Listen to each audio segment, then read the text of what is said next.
मीराबाई का नाम लेते ही हृदय में भक्ति का एक गहरा भाव जाग उठता है। पर मीरा की कथा सिर्फ भक्ति की नहीं है, यह अकेले पड़ जाने की, सहने की और फिर पूर्ण समर्पण की कथा है। एक प्रश्न बहुत कम लोग पूछते हैं, भगवान श्री कृष्ण ने मीराबाई को कब और कैसे अपनाया? मीराबाई का जन्म एक राजघराने में हुआ था। ऐसा जीवन जहां किसी वस्तु की कमी नहीं थी, लेकिन मीरा का मन राजमहल की दीवारों में कभी कैद नहीं रह सका। बाल्यकाल से ही उनके हृदय में केवल एक ही नाम बस गया, गिरिधर गोपाल। समय के साथ मीरा का विवाह हुआ, पर उनका हृदय कभी संसार से नहीं जुड़ा। वे खुले स्वर में कहती थीं, मेरा पति कोई मनुष्य नहीं, मेरा स्वामी केवल कृष्ण है।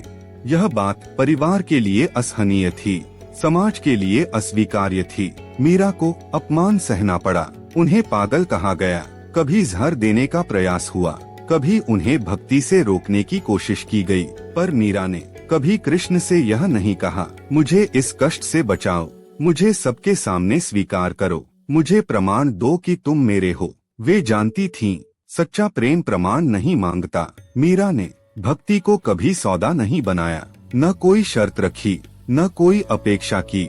वे बस हर श्वास में कृष्ण को जीती रहीं, और यही कहानी का सबसे गहरा रहस्य छिपा है।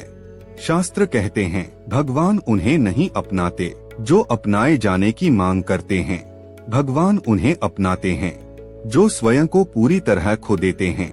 मीरा ने जब मान अपमान छोड़ दिया, डर छोड़ दिया, लोकलाज छोड़ दी, तभी कृष्ण ने मीरा को दुनिया के सामने नहीं, अपने हृदय में अपना लिया। कहा जाता है कि मीरा का अंत साधारण नहीं था। वे किसी एक स्थान पर नहीं रुकी, क्योंकि उनका अस्तित्व ही कृष्ण में विलीन हो चुका था। यह कथा हमें यह सिखाती है, कृष्ण शब्दों में नहीं अपनाते, वे अवस्था में अपनाते हैं।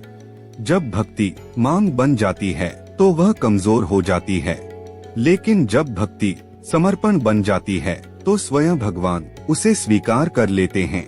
जो कृष्ण को अपना मान लेता है, कृष्ण उसे संसार से नहीं, स्वयं से जोड़ लेते हैं।